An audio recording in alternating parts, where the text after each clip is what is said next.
Toby Keith, the country singer whose anthem, courtesy of the red, white and blue, turned a personal tragedy into a rallying cry, still echoes in stadiums across America. Jeff Beck, guitar virtuoso whose strings sang across genres, left a sonic legacy that continues to inspire generations of musicians.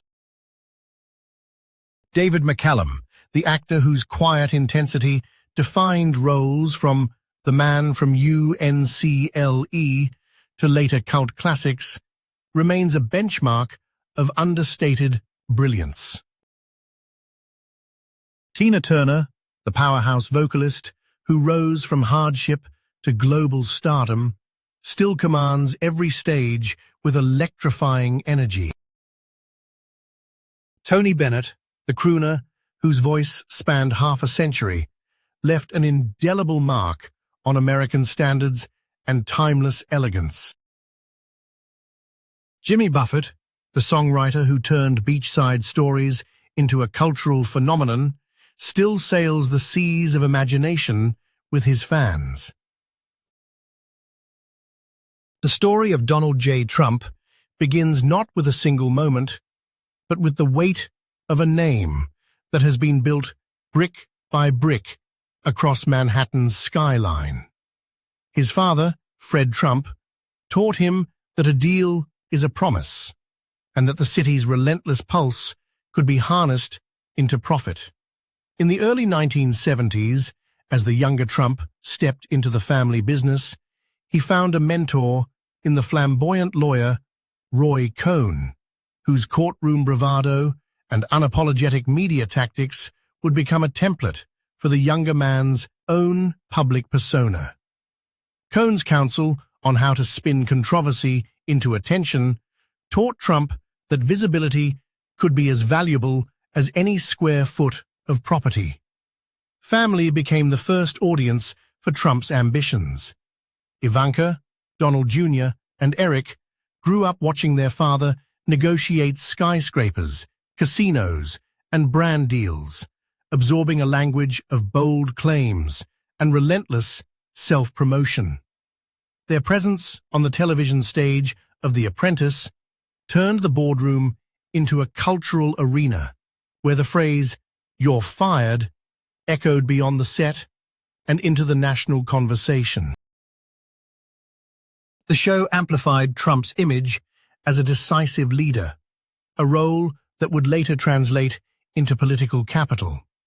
When the 2015 Republican primary field crowded with seasoned politicians, Trump entered the race not as a traditional candidate, but as a media force. His relationship with the press, simultaneously courting and confronting it, turned nightly news cycles into a battleground. By refusing to adhere to conventional campaign decorum, he forced journalists to cover him, turning every tweet into a headline. This dynamic was less about policy nuance and more about the power of narrative control, a skill honed from years of brand management. Key allies emerged during the campaign. Steve Bannon, a former media executive, helped shape the populist messaging that resonated with disaffected voters. Kellyanne Conway became the spokesperson who articulated the administration's positions with a blend of deflection and conviction. Their collaboration demonstrated how Trump leveraged relationships to amplify his agenda, turning political strategy into a brand extension. Once in the White House, Trump's approach to governance mirrored his business style, direct, unfiltered, and often confrontational. He appointed industry veterans like Robert Miller to restructure the Department of the Treasury, while also elevating unconventional figures such as Stephen Miller to the role of chief strategist. These appointments reflected a pattern, surrounding himself with individuals who either shared his outsider perspective or could be reshaped by his vision. The administration's most contentious relationships, however, were with the very institutions it was meant to serve. The clash with the Federal Bureau of Investigation over the 2016 election interference investigation, the impeachment inquiries regarding Ukraine, and the intense scrutiny of the COVID-19 response highlighted a constant tension between executive authority and institutional checks.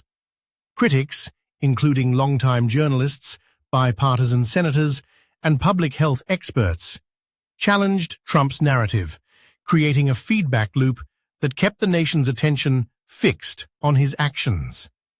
Even as the 2020 election concluded, Trump's influence persisted. The post-election period saw a network of legal challenges, public rallies, and a continued presence on social media platforms that amplified his messaging.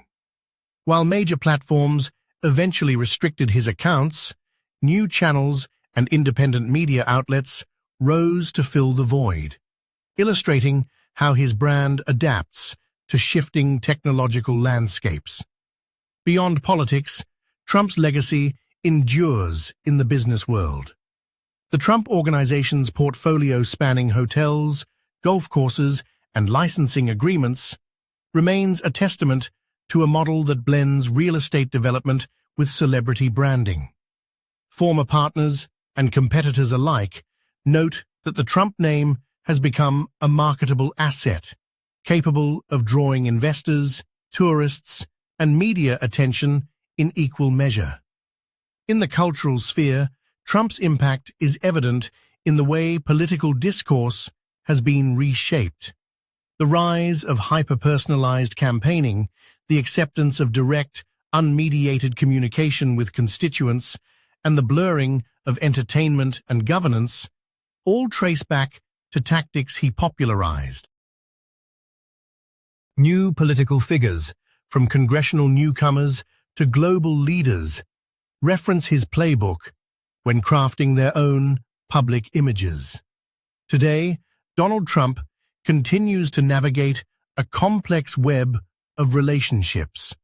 Family members who advise and profit, allies who rally his base, opponents who scrutinize his every move, and a public that remains deeply divided.